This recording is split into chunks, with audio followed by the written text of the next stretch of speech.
They called him Scott, early 30s, fresh from business school, with a suit that screamed success and confidence that could fill a stadium. His LinkedIn profile said, "Innovation leader and change catalyst." The kind of guy who quoted Warren Buffett and thought disruption meant replacing everything that worked with something that looked modern. I first met him on a Tuesday morning in October. I was reviewing quarterly safety reports, the kind of paperwork that keeps factories running and workers breathing, when Scott strolled into our department with the swagger of someone who had never worked a real day in his life. His smile was perfect, probably more than my car payment. "Good morning, team," he announced, spreading his arms like he was blessing us with his presence.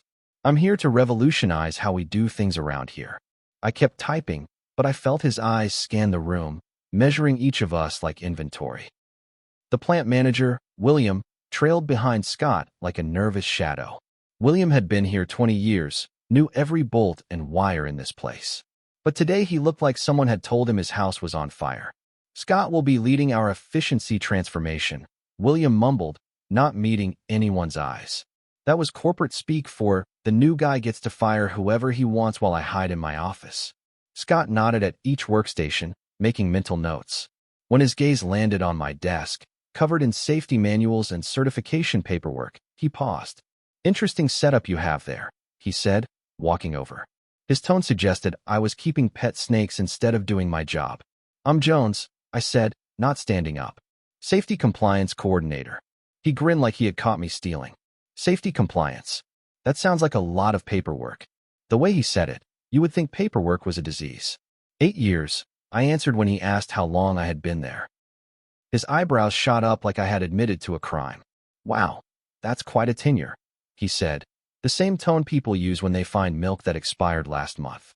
"I really value experience, but we need to modernize our approach to safety management." Modernize. The word hung in the air like smoke from a fire you cannot put out. Around us, the factory hummed with machines that had run perfectly for years. Workers moved with the rhythm of people who knew their jobs inside and out.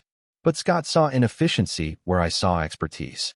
He tapped his tablet, making notes I could not see.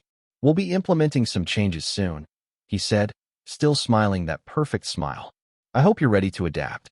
I nodded politely, but something cold settled in my stomach. Changes in corporate speech usually meant someone was about to lose their job.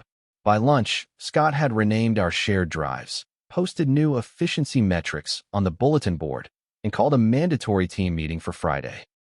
The meeting invitation had bullet points about streamlining processes and eliminating redundancies. Nobody used the word layoffs, but we all heard it anyway. I spent my lunch break reviewing my contract. Most people never read theirs after signing, but I had always been careful about details. Section 12C caught my attention. Employee certifications and safety authorizations remain valid only during active employment. Upon termination, all company-sponsored safety credentials become immediately void. It was standard language, the kind lawyers add to protect companies. But as I read it again, something clicked. My safety certifications were not just paperwork on my desk. They were legal requirements. Without them, the factory could not operate. Every machine, every process, every worker on the floor required my active approval to meet federal safety standards. Friday arrived with all the warmth of a tax audit. Scott had set up the conference room like a courtroom, with himself as judge and jury. One by one, he called people in 4 transition conversations. Most came out looking like they had been hit by trucks. When my turn came, I walked in with my head high and my contract in my bag. "Jones," Scott beamed, gesturing to the chair across from him. "Thanks for taking the time." Like I had a choice. He opened a folder with my name on it, pretending to review information he had already memorized. "You've been a valuable part of this team," he started, using the tone doctors use before delivering bad news. "But as we move forward, we need to restructure how we handle safety compliance." I waited. The silence stretched between us like a bridge nobody wanted to cross. "Effective immediately, we'll be consolidating your role with other departments." Consolidating. The corporate word for, "you're fired," but we don't want to say it directly. Scott slid a paper across the table. "This is your transition package. Very generous, considering the circumstances." I glanced at the document. 2 weeks severance and a non-disclosure agreement. The kind of deal they offer when they want you gone quietly. The good news is, Scott continued, you'll be free to pursue new opportunities. Sometimes change opens doors we never expected. His motivational speaker tone made my skin crawl. I looked at him for a long moment. This young man in his expensive suit who thought experience was a liability. Can I ask you something, Scott? He leaned back, probably expecting me to beg for my job. Did you read my contract before making this decision? His smile flickered for just a second. Of course. HR handles all the legal details. That told me everything I needed to know. I signed the termination papers without arguing. Scott looked surprised, probably expecting tears or pleading. That's it? He asked, like I had disappointed him by not putting up a fight. That's it, I confirmed, sliding the papers back across the table.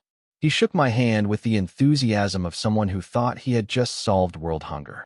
I really think this is best for everyone involved, he said, already planning his next efficiency victory. I packed my desk in silence while my co-workers watched nervously. None of them knew what to say. How do you comfort someone who just got fired by a kid who probably could not tell a wrench from a screwdriver? I carried my box to the parking lot, feeling Scott's eyes on me through his office window. He was probably already updating his LinkedIn with news of his successful restructuring. By Monday morning, he would learn why reading contracts matters. By Tuesday, his perfect smile would be gone forever. Monday morning hit the factory like a brick through a window. I was at home, drinking coffee in my pajamas, when the first text arrived. Factory shut down, it read. Nobody knows why. Then another. Safety inspectors everywhere. And another. Scott looks like he's going to throw up. I sipped my coffee and smiled. This was exactly what I had expected. See, when I signed that termination paper on Friday, something very important happened. My safety certifications became invalid immediately. Every machine in that factory, every process, every single operation required active approval from a certified safety coordinator. Without my credentials, they could not legally run a single piece of equipment. Federal law is very clear about industrial safety requirements. You cannot just promote someone from accounting and hope for the best. The certifications take months to earn and years to maintain. And according to my contract, they died the moment my employment ended. My phone rang at 9:30 a.m. Unknown number, but I knew who it was before answering. Jones. Scott's voice sounded strained, like someone was squeezing his throat. Hi, Scott. How's your Monday going? The silence lasted long enough for me to finish my crossword puzzle. We're having some operational challenges, he finally said, using the corporate speak he loved so much. Operational challenges was a funny way to describe a complete factory shutdown. I see, I said, not offering any help. Another pause. Look, I think there might have been a misunderstanding about your termination. A misunderstanding, like accidentally firing the one person who kept the entire operation legal, was just a small communication error. The thing is, Scott continued, we might need some temporary consulting help with the transition. Consulting. Now I was not an outdated employee anymore. Now I was a consultant they desperately needed. I'm not interested, I said simply. The words hit him like a slap. But Jones, you know this place better than anyone. We really need your expertise right now. Funny how my expertise had suddenly become valuable again. On Friday, I was a relic blocking progress. On Monday, I was their only hope. Scott, I said gently, you made it very clear that my approach to safety management was outdated. I'm sure your modern solutions will work out fine. I could practically hear him sweating through the phone. Maybe we could discuss a temporary return arrangement, just until we get everything sorted out. The desperation in his voice was almost pitiful. Almost. Good luck with your modernization, I said, and hung up. Within an hour, my phone was buzzing with calls from the plant manager, HR director, and even the company president. I let them all go to voicemail. They had made their choice on Friday. Now they could live with the consequences. By Tuesday morning, the local news had picked up the story. Manufacturing plant closed due to safety violations, the headline read. The reporter mentioned compliance issues and certification problems, but did not name names. They did not need to. Everyone in the industry knew exactly what had happened. A company had fired their safety coordinator without understanding what that meant. The story spread through manufacturing circles like wildfire. Safety managers at other companies forwarded the article with knowing smiles. It became an instant case study in what not to do. Scott's LinkedIn profile which had been so proudly updated with his efficiency achievements, suddenly went quiet. No more posts about modernization or streamlining operations. Word was he spent most of Tuesday in closed-door meetings with lawyers, trying to figure out how to undo his brilliant restructuring plan. But you cannot undo federal regulations with charm and enthusiasm. Wednesday brought visitors to my door. 2 men in expensive suits, carrying briefcases and worried expressions. They introduced themselves as lawyers representing the company. "We'd like to discuss a resolution," the older one said, like we were negotiating a parking dispute. I invited them in, served coffee, and listened to their proposal. They offered triple my old salary to return as a senior safety consultant. The contract they presented was 3 times longer than my termination agreement, with clauses protecting my position and guaranteeing my authority. It was everything I should have had before Scott arrived. "We acknowledge there may have been some communication errors in your departure," the younger lawyer said carefully. Communication errors. That was their legal way of saying Scott had screwed up so badly that their insurance company was probably canceling their policy. I read through the entire contract while they waited nervously. "This is a generous offer," I admitted, setting the papers aside. Both lawyers relaxed slightly, thinking they had won. "But I'm not interested in going back." Their faces fell like stocks in a market crash. "Perhaps we could adjust the terms?" the older lawyer suggested. "More money? Better benefits? Company car?" They were offering me everything except what I actually wanted: respect. They had fired me on Friday like I was disposable trash. Now they wanted to buy me back like a returned purchase. "Gentlemen," I said, walking them to the door, "some things cannot be fixed with money." They left looking like mourners at a funeral. That evening, I got a call from a headhunter. A competitor had heard about my situation and wanted to discuss opportunities. Big companies love hiring people who understand regulations, especially when those people have just proven how critical their knowledge really is. Thursday's news was even better. The factory shutdown had triggered an investigation by federal safety regulators. When government inspectors find a facility operating without proper certifications, they take it very seriously. The company faced potential fines that could reach millions of dollars. More importantly, they could lose their operating licenses entirely. All because Scott thought safety compliance was just paperwork that slowed things down. The company's stock price dropped 12% in 2 days. Board members were asking hard questions about who authorized the firing of critical personnel. Scott, the innovation leader and change catalyst, was suddenly the most hated man in corporate headquarters. His modernization plan had cost the company more money in 4 days than my salary would have cost in 4 years. The irony was beautiful. He had fired me to cut costs and ended up creating the biggest expense in company history. Friday arrived like the final act of a play everyone knew would end badly. My phone rang at 7 a.m. This time it was William, the plant manager who had introduced Scott with such nervous enthusiasm. "Jones," he said, his voice barely above a whisper, "I need to tell you something." I waited, already knowing what was coming. "Scott is gone. They fired him yesterday evening." The satisfaction I felt was not about revenge. It was about justice. Scott had walked into our workplace with arrogance and ignorance, treating experienced workers like obstacles to overcome.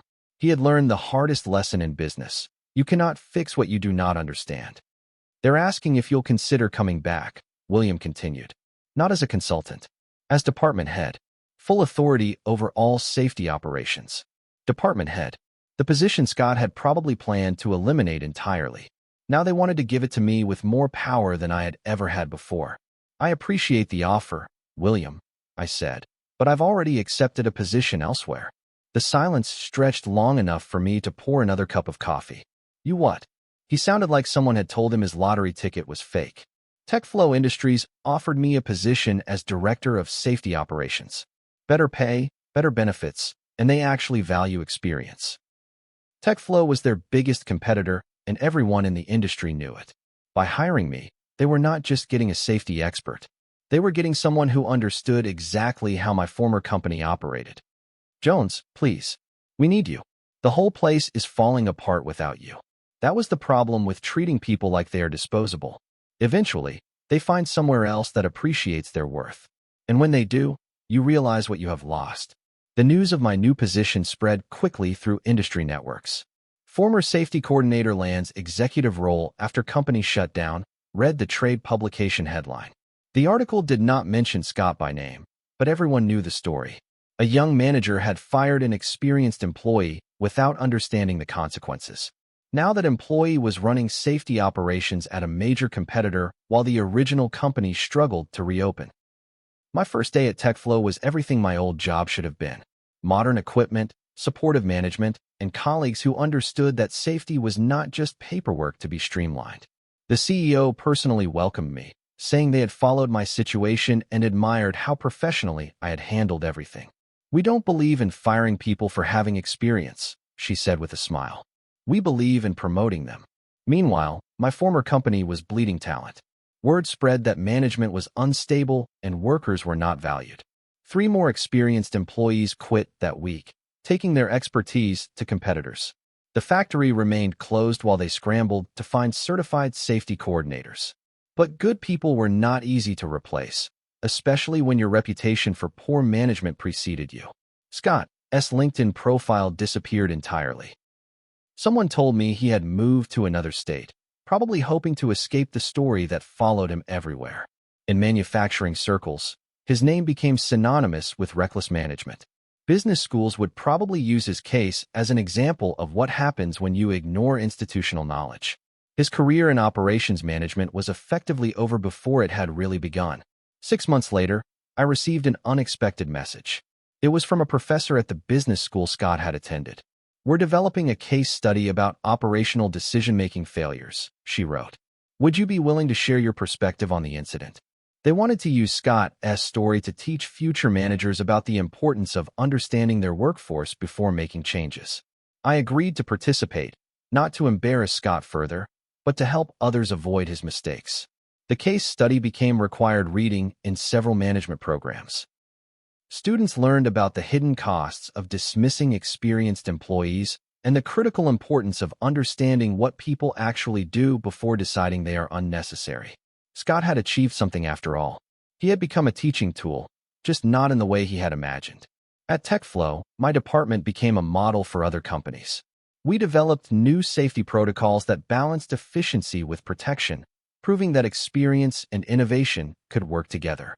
Other firms started recruiting our team members, but our people stayed because they felt valued and respected. The culture Scott had dismissed as outdated became the foundation for industry-leading performance. My former company eventually reopened, but they never recovered their reputation. The shutdown had cost them major contracts and their best people. They hired consultants to rebuild their safety program, paying far more than they would have spent keeping experienced employees happy. The consultants did adequate work, but they lacked the institutional knowledge that takes years to develop. Knowledge that walks out the door when you fire people without understanding their true value. 2 years after the incident, I was promoted to Vice President of Operations at TechFlow. The irony was not lost on me. Scott had fired me to eliminate what he saw as an obstacle to modernization. Instead, he had launched my career to levels I might never have reached otherwise. Sometimes the best thing someone can do for you is underestimate your worth so completely that you are forced to prove them wrong. During my promotion ceremony, the CEO mentioned my journey from safety coordinator to executive leadership. "Jones represents what we value most," she said. "Deep expertise, professional integrity, and the wisdom that comes from real experience." The audience of industry leaders applauded, many of them knowing the full story. Scott was not there, of course. Last I heard, he was selling insurance in a different state. The business case study based on our story won awards for educational impact. Professors reported that students were genuinely engaged by the real-world consequences of poor management decisions. The case became known as the Scott incident in academic circles, though they used different names in the official version to protect identities. Students learned to ask critical questions before making personnel decisions. What does this person actually do? What happens if they leave? Who else has this knowledge? Can we operate without them? These were questions Scott never asked, too confident in his ability to modernize everything through sheer determination. The study concluded that the most expensive mistakes in business often come from overconfident managers who mistake complexity for inefficiency and experience for resistance to change. I often thought about the lessons from those few dramatic days. Scott was not evil, just inexperienced and overconfident. He genuinely believed he was helping the company by removing what he saw as outdated obstacles. But business is not a classroom where theoretical knowledge trumps practical experience. Real operations depend on people who understand systems that took decades to develop. The workers he dismissed as resistant to change were actually the foundation that kept everything running. When he removed that foundation, the entire structure collapsed. The most dangerous person in any organization is someone with just enough knowledge to be confident, but not enough experience to be wise. Scott had learned management theory, but never managed real operations where mistakes have immediate, costly consequences. 5 years later, I still get calls from companies asking about operational risk management. The story has become legend in manufacturing circles, shared in management meetings and training sessions. Remember what happened to Scott became shorthand for the importance of understanding your people before making changes. I never harbored ill will toward him personally. He was young, ambitious, and convinced he knew better than people with decades of experience. Those are not crimes, just expensive mistakes that good companies learn from and bad companies repeat. My career flourished because I focused on doing excellent work rather than seeking revenge. The best response to being undervalued is not anger, but success that speaks for itself. When people see the results of respecting experience and expertise, they understand the cost of dismissing either. Today, I lead safety operations for one of the most successful manufacturing companies in the industry. Our safety record is outstanding, our efficiency metrics are industry-leading, and our employee retention is the envy of competitors. We achieve excellence by valuing both innovation and experience, recognizing that the best solutions often come from combining new ideas with deep knowledge. Young managers join our team eager to learn from people who have solved real problems in real time. We teach them that respect for experience is not resistance to change, but the foundation for sustainable improvement. Scott taught me that sometimes the best thing someone can do is fire you from a job that was too small for your potential. His mistake became my opportunity, his failure became my success story, and his name became a cautionary tale that helps others avoid the same costly errors.